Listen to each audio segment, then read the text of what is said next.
বন্ধুরা, আজকের গল্প টুনির তিন কন্যা। জানো টুনি, আজকে আমার কত ভালো লাগছে। আর কিছুদিন পরেই তোমার এই সুন্দর সুন্দর ডিম দুটো থেকে নাদুস নুদুস দুটি ছেলে সন্তান বের হবে, আর আমাকে ড্যাডি ড্যাডি বলে ডাকবে। হ্যাঁ, টুনা ডিম দুটো পেয়ে আমিও অনেক খুশি। আর আমার এই ডিম থেকে ছেলে হোক আর মেয়ে হোক, আমি তাতেই খুশি। না গো টুনি, আমার ছেলে বাচ্চাই চাই। আমি আমার ছেলেদের সাথে খেলব, মজা করব, ওদের উঠতে শিখাবো।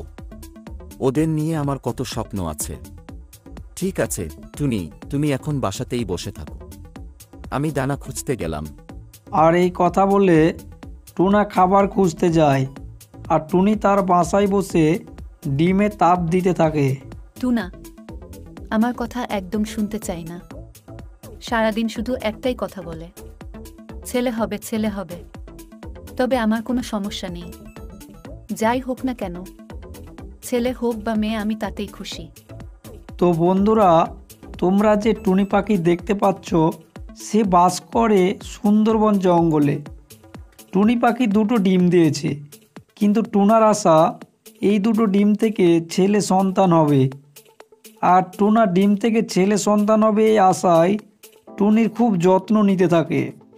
আর একদিন তার বাসায় লুচি পায়রা আর মিষ্টি টিয়া বেড়াতে আসে। আর বেড়াতে এসে মিষ্টি টিয়া বলে, টুনি বোন, শুনলাম নাকি তোমার ডিম থেকে দুটো সুন্দর সুন্দর ছেলে হবে। তোমার টুনা একটা বনের সব পাখিদের বলেছে। হ্যাঁ, আমার ডিম থেকে আর কিছুদিন পর ছানা বের হবে। তবে আমি টুনাকে নিয়ে খুব চিন্তিত। টুনা ছেলে ছেলে করে আমার মাথাটা নষ্ট করে দিচ্ছে। আমি যে কি করব ভেবেই পাচ্ছি না। ওসব নিয়ে ভেবো না টুনি, তবে সাবধানে থেকো। আচ্ছা টুনি, তাহলে আমরা যাই। এই কথা বলে মিষ্টি টিয়া আর লুচি পায়রা সেখান থেকে চলে যায়। আর এভাবেই বেশ কিছুদিন কেটে যায়। তারপর টুনির ডিম থেকে মিষ্টি দুটো মেয়ে ছানা হয়। ছানা দেখে টুনি অনেক খুশি হয়, কিন্তু মেয়ে ছানা দেখে টুনা অনেক রেগে যায়। একই টুনি, আমি কত আশা করেছিলাম যে দুটি ছেলে ছানা হবে, কিন্তু এখন তো দেখছি দুটোই মেয়ে ছানা। আমি মেয়ে ছানা একদম দেখতে পারি না।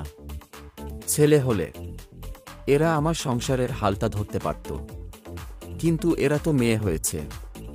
এদের নিয়ে আমি কি করব বলো তো? এটা তুমি কি বলছো টুনা? ওরা তো তোমারই সন্তান। তুমি এভাবে কেন বলছো? যাক, আর কথা না বাড়িয়ে তুমি খাবার আনতে যাও। আমার খুব খিদে পেয়েছে। ঠিক আছে ঠিক আছে, আমি খাবার আনতে যাচ্ছি।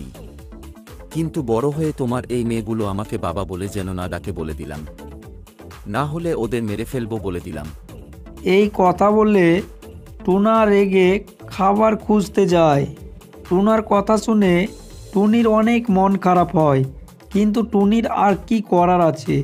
মন খারাপ করে তার ছানাদের আগলে রাখত। এইভাবে বেশ কিছুদিন কেটে যায়। টুনির বাচ্চারা এখন কথা বলা শিখে নিয়েছে। বাবা, বাবা, আমাদের বাইরে যেতে খুব ইচ্ছা করে। আমাদের তুমি বাইরে একটু ঘুরতে নিয়ে যাবে বাবা? কি, তুই আমাকে বাবা বলে ডেকেছিস?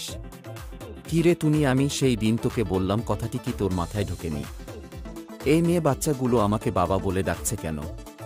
প্রথমবার বলে আমি তোর এই ছানা দুটো কিছু বললাম না, কিন্তু পরের বার বললে তোর বাচ্চাদের আমি ঘাট ধাক্কা দিয়ে বাইরে বের করে দিব, বুঝেছিস? আর এই কথা বলে টুনা বাসা থেকে বের হয়ে যায়। মা, মা বাবা কেন সব সময় আমাদের সাথে এমন ব্যবহার করে?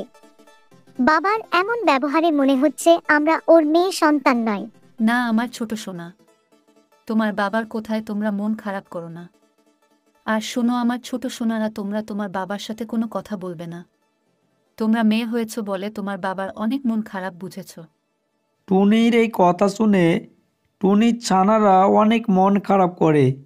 আর সেদিন থেকে টুনাকে তারা আর বাবা বলে ডাকতো না।